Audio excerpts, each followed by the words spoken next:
tonight's workshop is based on how to manage distress, the bad stresses in our lives. So how many of you feel like this sometimes?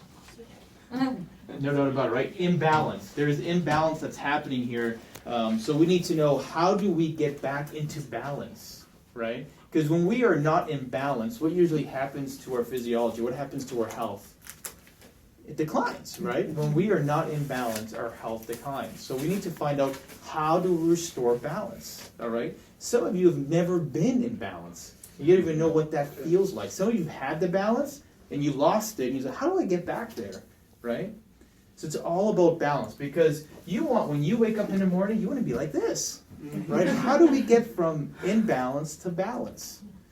And where this all starts with is basically how healthy your body is. The more healthy your body is, the more it's able to dispel the burden of stress. All right, there's a very good correlation, the balance between the stresses you endure, the distresses, and how healthy your body is to overcome them. All right, when the stresses are overwhelming, all right, our body cannot handle them, and we get into an imbalanced state, and pathology happens. All right, that means your body goes into abnormal state. And we can measure abnormal state because we were taught that your genes control everything. All right, your blueprint, your DNA. How many of you have heard the idea that, well, my mother had heart disease, I'm going to have heart disease, right? Yes. Yes. My father had cancer, I'm going to get cancer. Mm-hmm. My brother has diabetes, I'm going to get diabetes, right? Because we are taught the dogma that genes affect our health, all right? Does anyone know what a dogma is? What's a dogma? A central dogma. What would you define as a central dogma? A belief system? A belief system. I mean, it hasn't been proven, but we got all these facts and we go through life experiencing all these different things that we can document that would lead us to believe this is the way it works. That you are made up of some cluster of genes from your mother and father. You were not allowed to pick them, all right? Your mother and father were not by choice, and you constitute a gene pool. Those genes will affect biochemistry and physiology of your body, right? How tall you're going to be, your color of your eyes, all these things that affect how your body works. And if that biochemistry or physiology is not measured in a normal range, give me some examples how we measure biochemistry and physiology in your body. What do we do? Like measuring sugar, Right, so what do we call that? diabetes. Right, but how do we Lab measure? tests. Blood tests. What else? Blood pressure. Blood pressure, taking your temperature, good. All these things are good. Mhm. What else? How straight your back is. X-rays, MRIs, absolutely. All these things measure your biochemistry and your physiology. And for whatever reason, if you're not in a normal, defined category, you are considered sick, right? And then we put a diagnosis on you, and we treat the diagnosis, right? And then that usually leads to what? What are the two main tools that we use as a healthcare system to treat abnormal physiology or biochemistry that gives us health or sickness? Drugs and surgery, which will depend or will constitute quantity and quality of life, right? That's basically how our healthcare or medical model works, right? It's all based on, we're going to measure your biochemistry and your physiology, depending if you're normal or abnormal. We're going to diagnose you, treat you with surgery, drugs, and that's going to constitute the quality and quantity of your life. That's what doctors are taught. Like, that's the dogma, central dogma of medicine, right? So what has happened over using this dogma? What has happened? Do we see increase of people taking drugs? Mm-hmm. Absolutely, right? It's currently there's about, not about, it is a fact that 75% of adult Americans take at least one prescription drug in America. All right, 75%, at least one. All right. How much does the average Medicare patient, 65 or older, take in America? 8 or 10. 7. In Texas, the average Medicare patient, 13. Wow. all right? Average? So average. So if we go through life, does medication lists get shorter or longer? Longer because we live by this dogma. This is exactly how we treat our bodies. So that costs money, because if that were true, the solution would be what? Let's just get more drugs, more hospitals, and it will fix our problems, right? But we've been doing that. More drugs, more hospitals, more doctors. Have we fixed anything? No. On a daily basis, some of the lifestyle-induced diseases and illnesses that we treat by this dogma cost us well over $23 million a day in this country. It's a lot of money, right?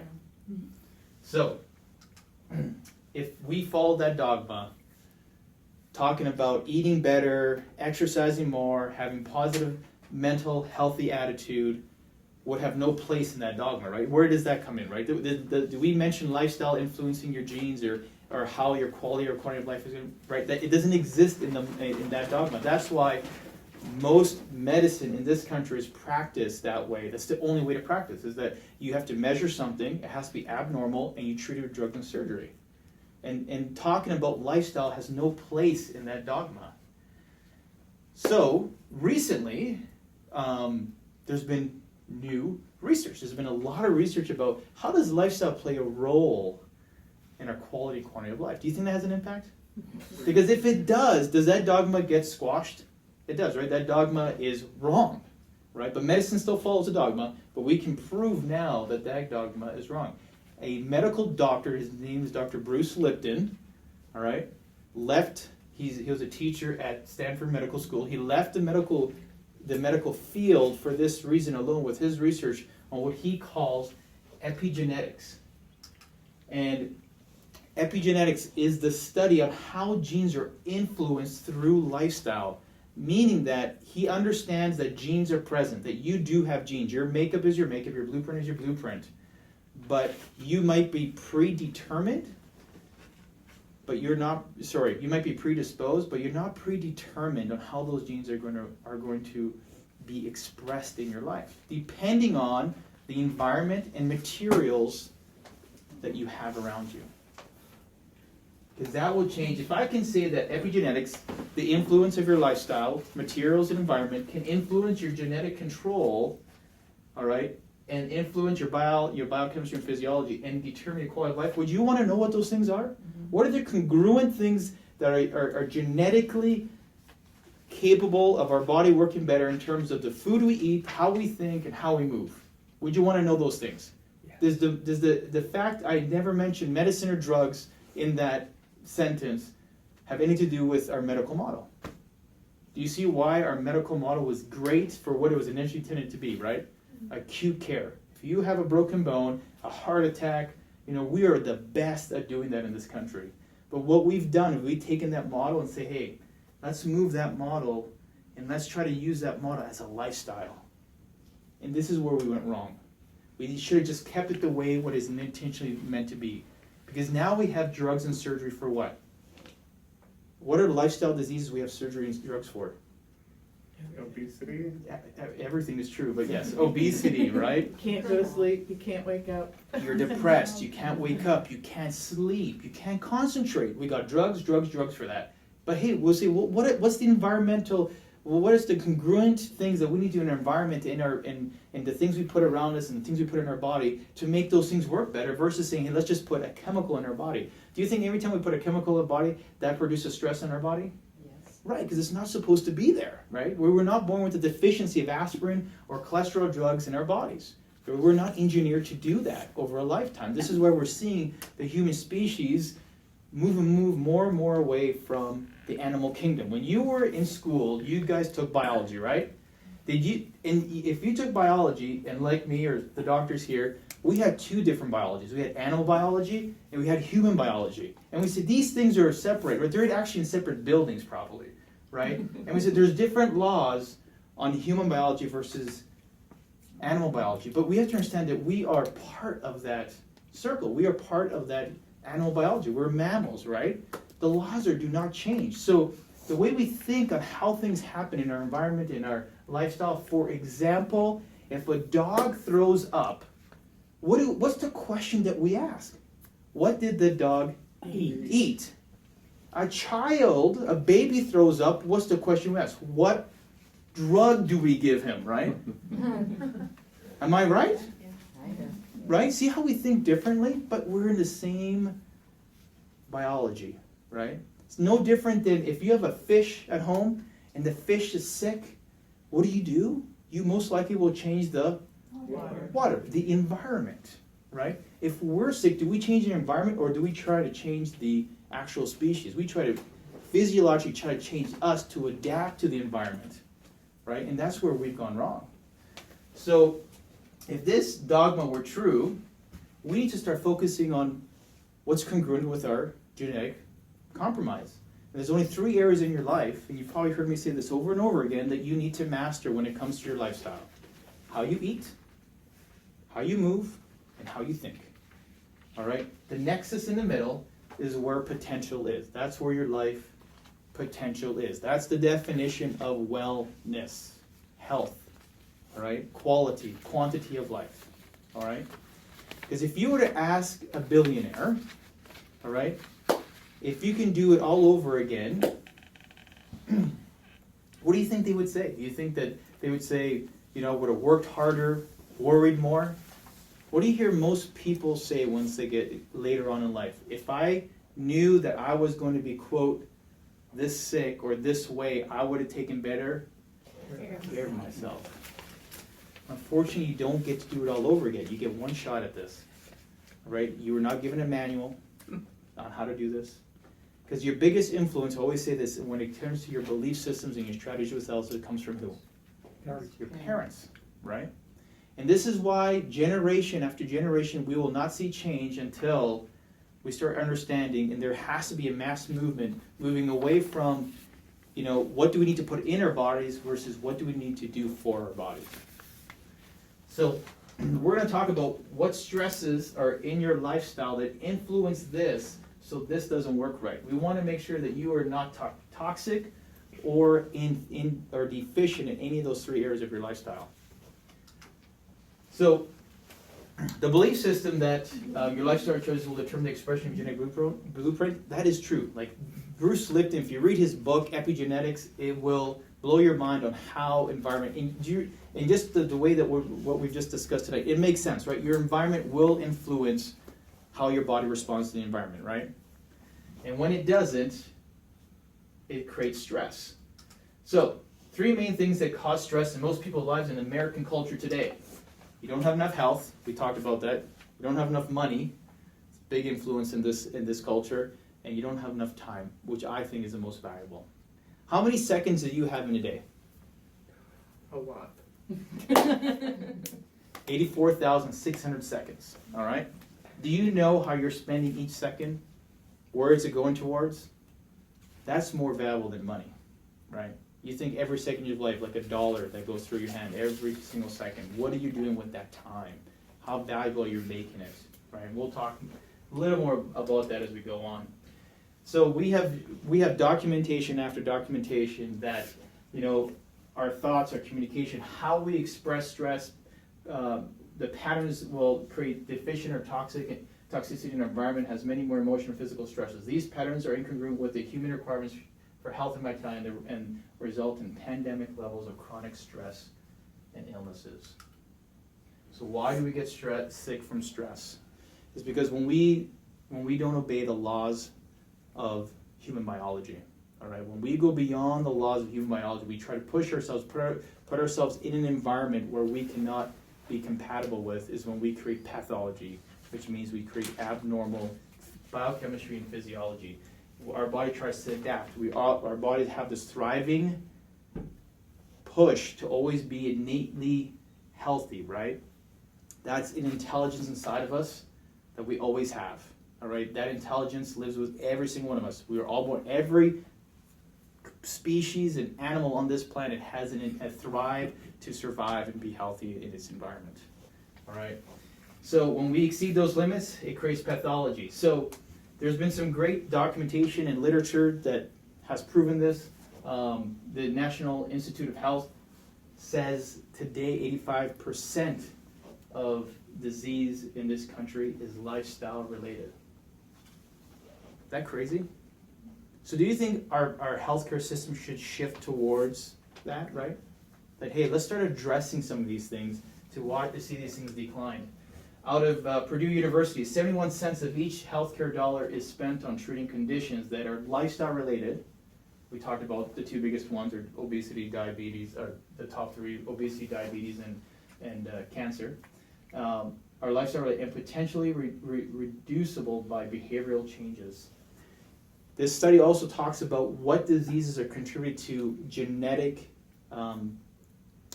deficiencies or abnormalities.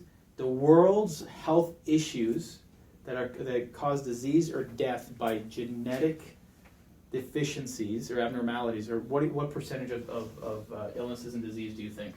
Small. Very small. What do you think? Give me a number. You think it's single digits? Mm-hmm. It is. It's 2%. Really? All right. Repeat that, Doc. What's 2%? 2% of the world's illnesses or death that's caused by genetic abnormalities is caused only by 2%. So, stress, depending on when we talk about your lifestyle, any disease you can think of. So, I love this picture of the iceberg because it tells us the symptoms, what we express as a symptom. We think a symptom is so bad, but actually it's like a fire alarm telling us, hey, the physiology is wrong, there's something that you're not giving me, there's something that you're not providing me, or you're giving me toxicity that I'm not working right, that you need to address it.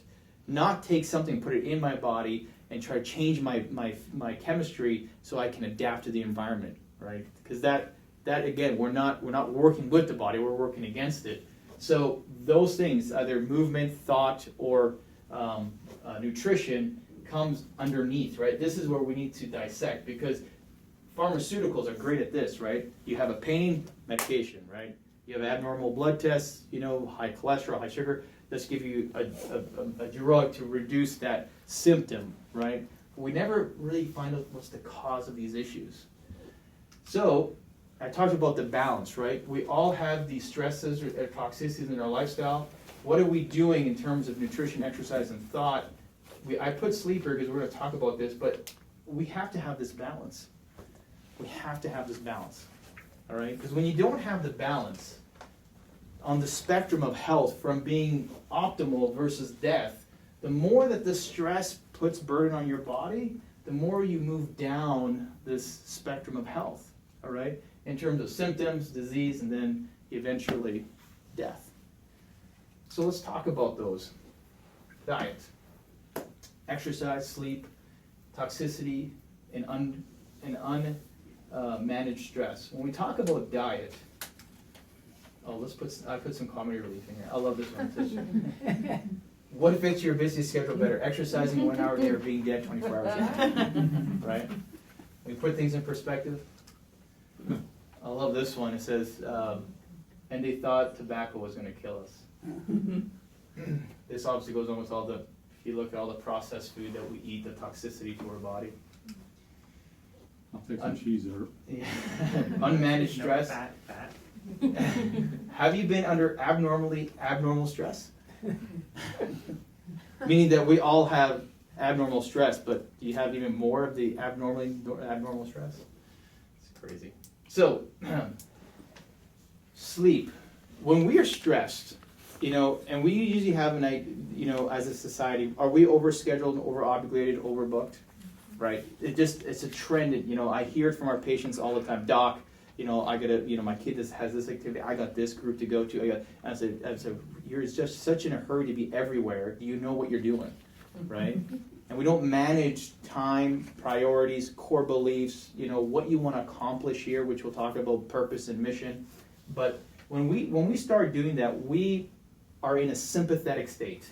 All right.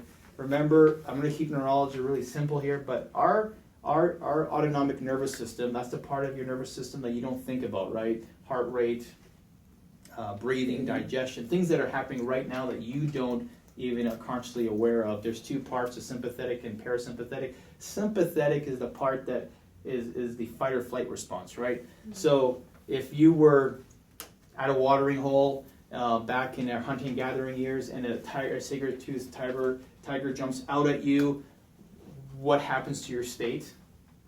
Flips real quick, right? You get into that alarm state, your eyes dilate, heart rate goes up, blood clotting factors get released in your blood, so if you get cut, you won't bleed to death. And you're in a sympathetic state because it's a fight or flight, it's a survival mode. The opposite of that is parasympathetic. That's the calming of your body. This is where you want to live, is in a parasympathetic state. This is where things happen physiologically in your body that are normal. Sleep, digestion, concentration, thought, right? Cellular repair, reproduction, all this stuff happens in a parasympathetic. Because when you're sympathetic, do you think your digestive system is going to work? Because you're not worried about what you're eating, you're worried about not being eaten, right? So that's the difference, right? People live in that sympathetic state. When you live in a sympathetic state, guess what happens to your sleep? You can't sleep, right?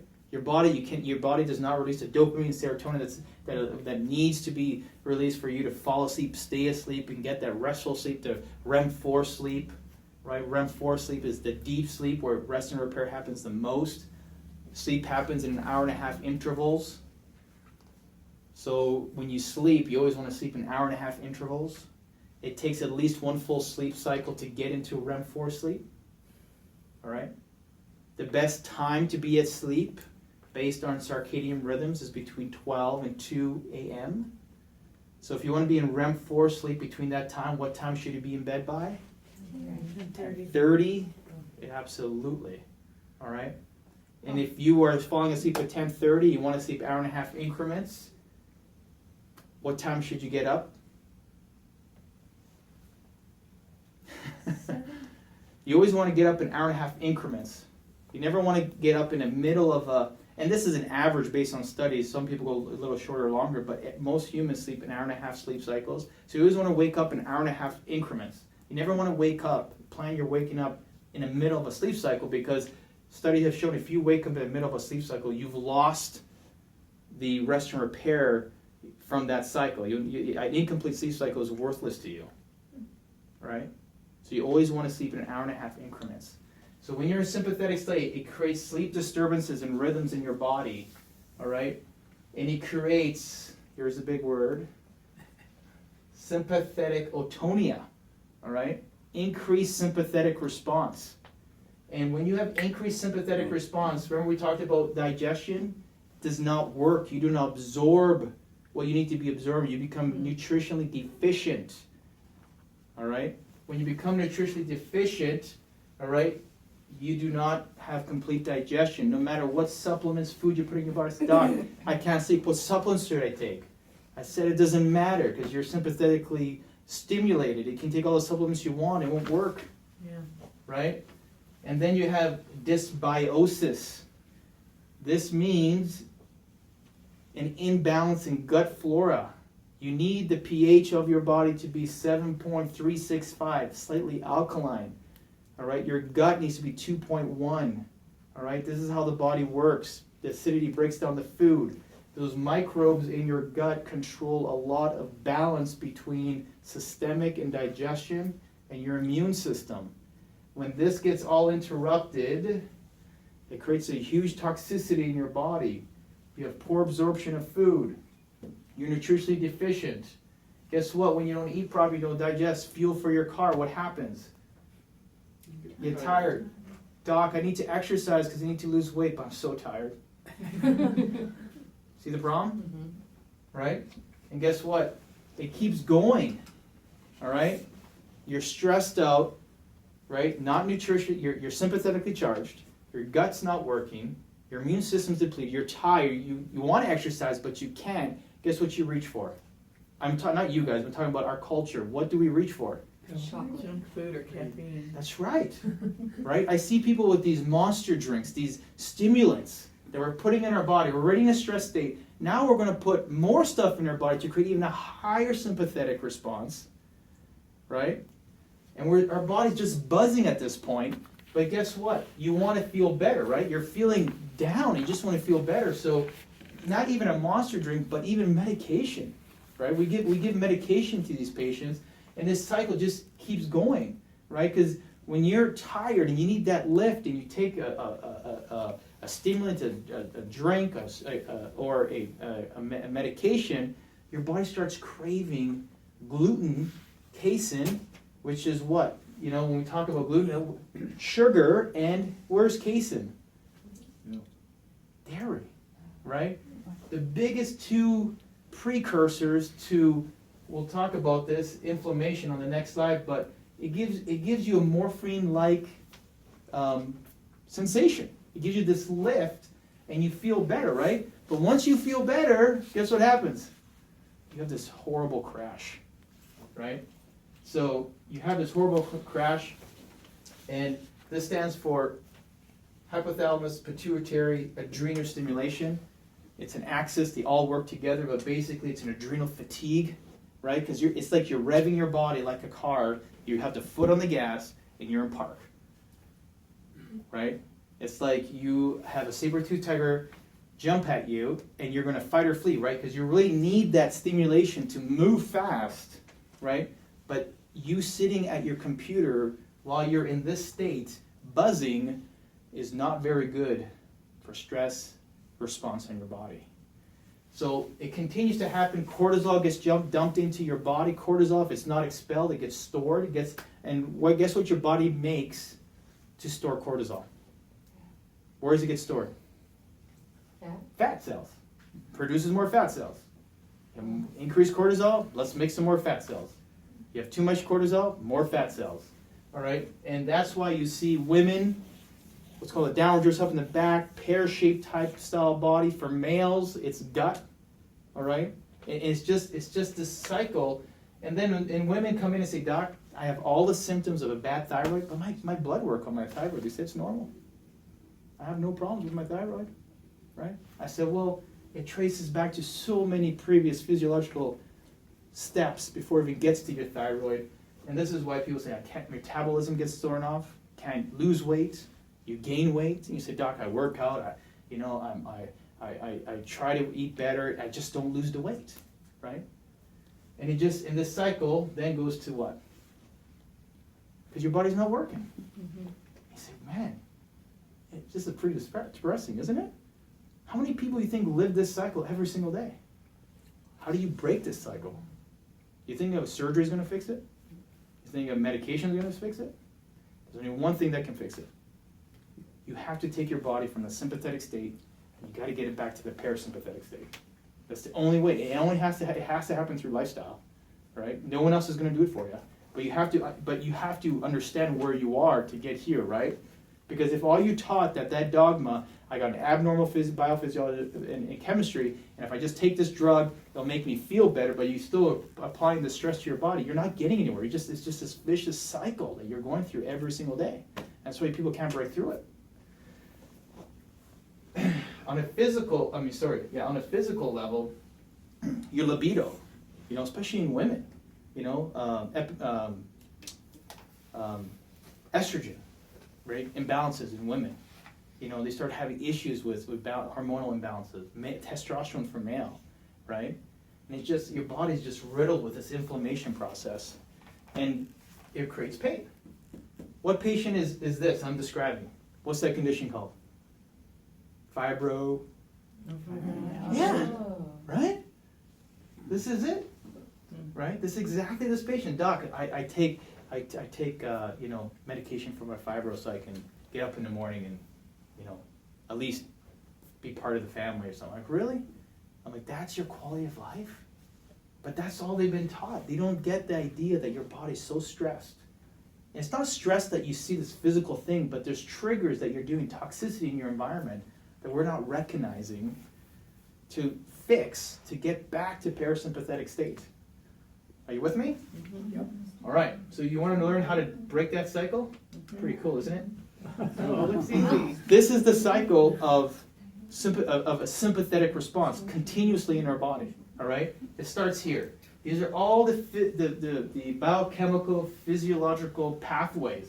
I love this one in particular, right? Insulin, it talks about the diabetic pathway. Kidney failure, limb amputation. You go blind, myocardial infarction, and then what? Death. But no matter which path you take, it always leads to early death. But all this is quality of life. It's horrible that people live every single day. Every single day, right? We got to break these cycles. So, research has been done on how can we take our culture and measure how sympathetic tonia, how much of it you have, all right? And a good way to measure is called through variable heart rate.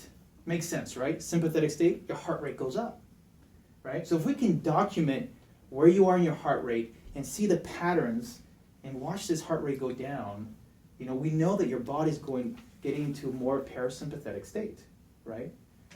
So there have been 3 things so far that have been proven on a natural way to lower the sympathetic tonia in your body. What do you think one of them is that we already talked about? Getting Sleep. your cycle good. Right. Getting good sleep will put your body back into parasympathetic state or move it towards that way. Number 2 is diaphragmatic breathing. All right? Most people, when they're stressed, what do you do with your breath when you're breathing when you're stressed? To breathe fast. You breathe fast and shallow. And you become a mouth breather, right? Which affects your sinuses. You're not filtering things in the air. And people say, Doc, I got allergies. My sinuses are horrible.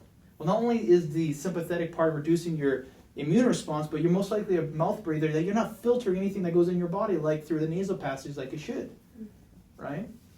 Again, symptoms versus cause. But the other thing that's been proven is a chiropractic adjustment. All right? And why that is because when we adjust you, we stimulate mechanoreceptors, all right, that send those messages, receptor, up to the cerebellum, and it triggers the hypothalamus, the axis, the hypothalamus pituitary adrenal axis to reset. All right? The most powerful adjustment to do that is always in the upper cervical because those are the most densest mechanoreceptors. That's why when people say, Doc, I'm stressed, my immune system's depleted, this and that, and I said, okay, sit down, let me adjust your atlas. Right? Because that upper cervical adjustment resets everything. All right? So that's how we've known so far how we can measure that sympathetic state and how to push it back to parasympathetic. That's the things that we can do. Diaphragmatic breathing. It puts your body back to parasympathetics, right? It's naturally, right? When it says, you're also take a deep breath, right? We naturally say that. But imagine if you wake up every morning and you do 10 of those. What do you think, how you're going to start your day? You're already starting you're moving your body already to parasympathetic, right? If you just start your day with 10 diaphragmatic breaths, deep breaths, right? And how about if you end your day that way? Do you think you'll sleep better? What is your goal in life? What do you want to accomplish? What do you want people to say when you're gone? All right? Now you're starting to formulate this picture. And then you want to know, well, what's the vehicle to get there? That's the mission, right? How do I fulfill that purpose, right? And you don't have to have a purpose for just everything, but you can have multiple purposes. You can have like a personal purpose, like a familial purpose. You can have a professional purpose, right? Because when you walked into our office, did we not tell you what our purpose was? We're very clear on what our mission is for you. Is to get you better, to teach you how to stay better, and to live a quality of life. Right? We told you that from the very beginning. Everything we do in this office fulfills that mission, that purpose. Every person on this team contributes to that mission, to that purpose. Right? All the people here, the doctors, are like-minded in fulfilling that mission and that purpose. Right? You're never going to come into this office and we're going to prescribe you a medication. All right? Don't ever think that's ever going to happen, because that's not our mission. That's not our purpose. Right? And then the vision. The vision is huge, because when you have a vision, then you start to attract other people around you that say, hey, that's exactly what I like or I want. And you get like-minded people. And when you get multiple people sharing in the same purpose and the same mission, guess what happens? Great things happen, right? We've had this happen in history, right? When there's been shifts in society and culture, right? When masses come together, right? Because of one person, but they get other people surrounding them. Give me some people who've communicated to us and that we have shared in their vision in terms of a humanitarian or just or a human existence. MLK. What's that? Absolutely. MLK. Who else? I was thinking our founding fathers with starting this country. That's true. Absolutely. Who else? She's going to be in sainthood pretty soon. Oh, Our Mother Teresa. Mother Teresa, right? Are these people just humble, right?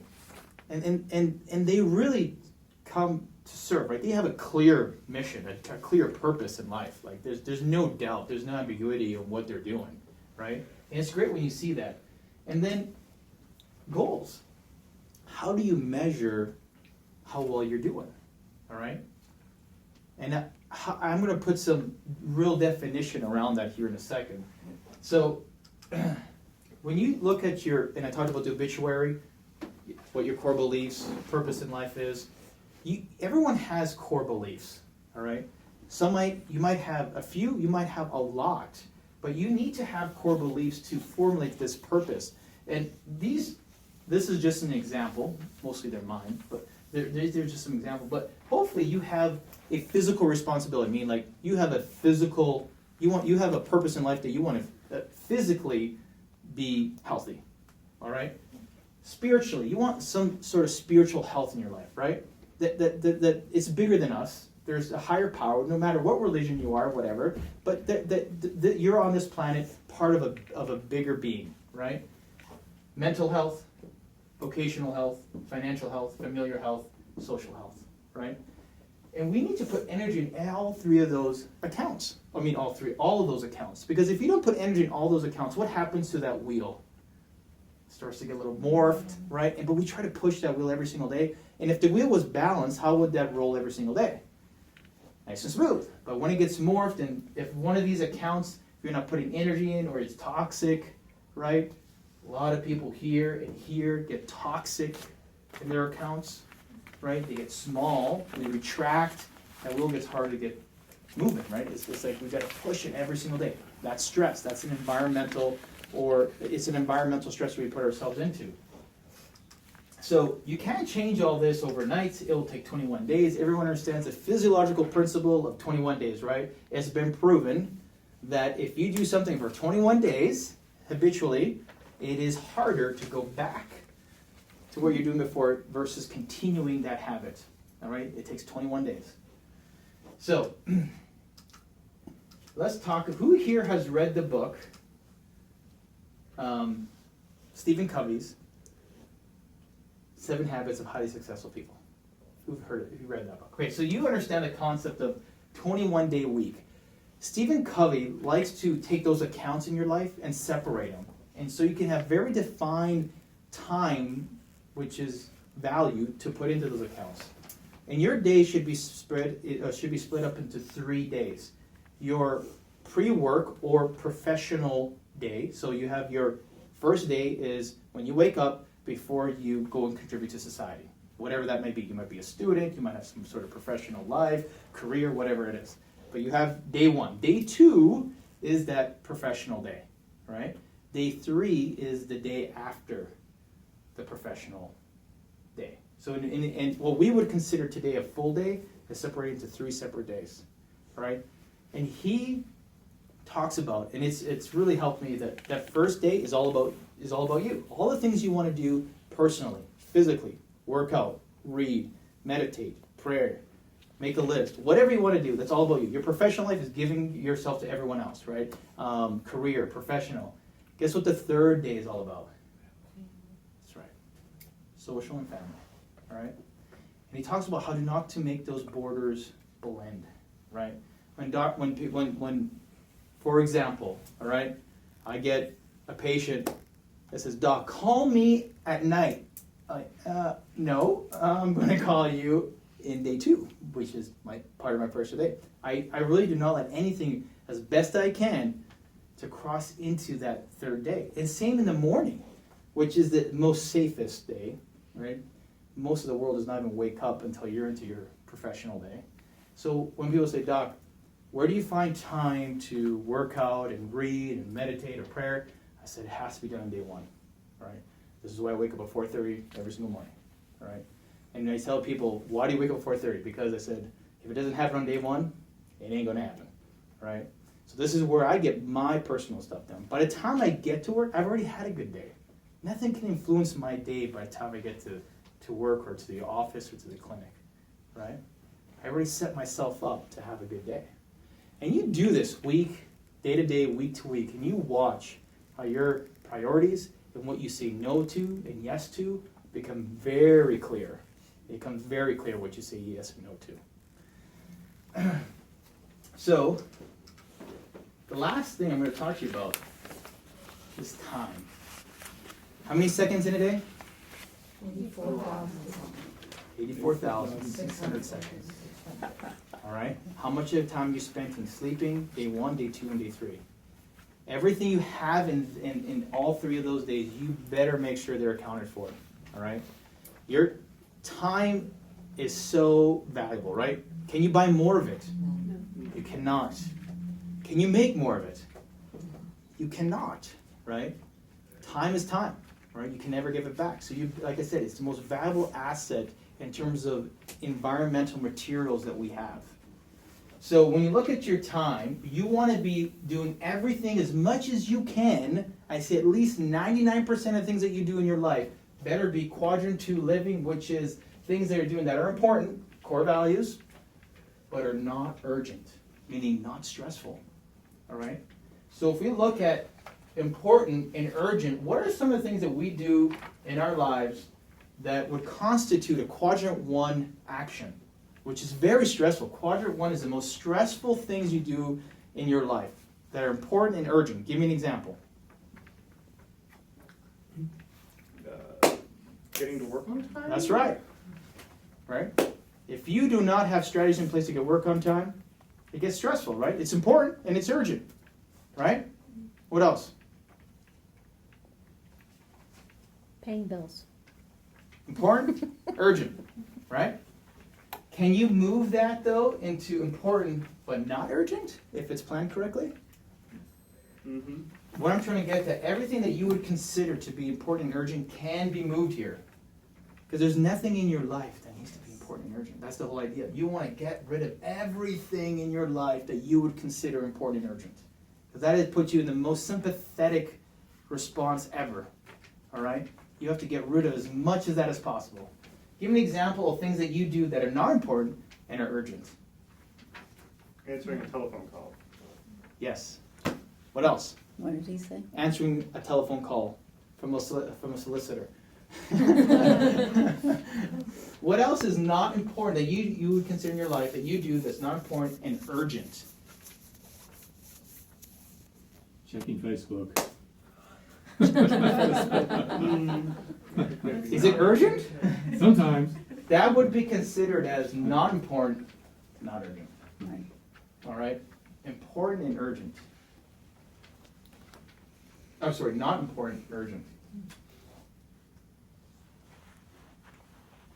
Let me ask you this. Do we have anything in this category? Oh, getting to a store to buy something on sale before the sale's over. Good example. Not important, but it's urgent. The urgency has to do with time. Absolutely. Yeah. So you understand, you do not want anything in quadrant 1 and quadrant 3. These are all, anything that's urgent in your life, action steps, priorities, core beliefs that put you in this state are sympathetically charging you. You want to live 99% of the things that you do that are important to you, but are never urgent. All right? That means you have systems in place, and you want some things in your life to be not important and not urgent. Give me an example other than Facebook. One big one that everyone should do. Starts with a V. Not important, not urgent, but it helps you, right? Surfing Like the reading web, for watching your, pleasure. say that again? Reading for pleasure. Reading for pleasure. If it helps you, Wa- then wouldn't that make it important? Say that again? If it helps you, then wouldn't that make it important? Helps you how? By resting. This is all about time and core beliefs. The circle. So it's all about things that you're doing that contributes to those core beliefs. So I would say everything in your life that you do needs to be important, but they never should be urgent, because urgent puts you in a stress. So that's why it should be important, but not urgent. That's why you just said it. It needs to be 90%, but you can have things that you do that are mindless. Reading for pleasure, watching your favorite sitcom, surfing the web, you know, Facebook. perusing Facebook, right? Those are okay, but they should not be any more than, if you say, Doc, I spend a couple hours a day surfing the web. I'm like, we need to reassess your core beliefs. All right? Does that make sense? Most of our living needs to be there. Quadrant 2. Okay, last one. How do we measure the success? Goals, right? So we say, Doc, I'm going to get up at 4:30 for 21 days. I'm going to exercise at least 1 hour a day. I'm going to eat more alkaline foods to get my pH level to 7.365 to reduce my sympathetic state. And then how do you measure that, right? Should you have mile markers along the way? You should, right? So you should have a mile marker probably in the next month and reassess how you're doing. Maybe in the next quarter, which is 3 months. Maybe halfway through the year, and maybe every year, right? And then every year after that, every 3 years, 5 years, 10 years, 20 years, right? Should be all mile markers, all right? So you need to have a goal, all right? And have the date of when you want to accomplish it. Work backwards from that, all right? And then you need to reward yourself for accomplishing that. There's no doubt. Our body, we live on a pleasure pathway that when we enforce something with pleasure, we most likely will do it again. So yes, when you reach a goal, reward yourself because most likely you will continue it and you will do it again. All right? So what should these rewards be? All right? Do you think they should relate to your core beliefs? Yeah, pretty good. Yeah. So, you know, for example, very easy, you know, if you do something in your professional day that you have reached that goal, you graduated from school or from college, or you got a promotion at work you're working so hard to get, you know, and you say, you know what, I'm going to take that reward of a vacation with my family. Right now I'm feeding the familial account because I was rewarded in my professional account, right? But how about if you don't get the goal? What do you think should happen? You think you should penalize yourself? Because if you penalize yourself, what are the chances that you won't repeat it again? Again, pretty high. So if you don't graduate, or you don't get the promotion that you wanted, all right, what do you think the penalty should be? Sending your brother's family for a vacation. Right? You know, but I'm putting humor in it, but seriously, there should always be a reward and penalty, and the penalty has to sting a little. All right? It has to just motivate you enough to make sure you don't make that mistake again. See, life mastery is not about making mistakes. We're all going to make mistakes. It's about recognizing those mistakes, correcting them, and then getting back on the right path. But if we don't recognize those mistakes and make a point of it, the chances of you making that mistake over and over again are likely high. And what's the definition of doing something over and over again and not getting outcomes? Insanity. Exactly. We don't want that. Yes. But isn't if you set a goal with a date, Yes. and you don't achieve it, wouldn't the disappointment be penalty enough? Because you know what I mean? Because you would be feeling bad about. You will. That'll be short-lived, though. Huh. It's very short-lived. I have people tell me that all the time. Doc, just the idea of not reaching that goal just hurts me. I'm like, yeah, but it's an emotional penalty, but it's just be very short-lived. It won't, as human nature, will not engage us to not do it again because we forget about it. That emotional disappointment, you know. But it's also things like the penalty can be, you know, that you get the reward. Visioneering, you get your reward, but you don't use it. Like you want a new car, you buy the new car, but you put it in your garage. You don't drive it until you hit the goal, right? We do this with teenagers all the time, don't we? Mm-hmm. When you turn 16, if you do this, you get to drive daddy's truck, right? You know, those you can use that way, or a buddy system, right? Is when you don't hit you don't hit your goal, that you reward the buddy, right? At least you're rewarding someone that you love or like, or someone in your social circle that you would enjoy seeing them having a reward, right? So, anyone know here, what is the happiest country in the world? Where, if you want to go live statistically, where? Denmark. Finland? Someone said it. Norway, No, who said Denmark? I don't know. Denmark. Denmark is the happiest society on earth today. It was published a couple weeks ago. I'll read you the first paragraph.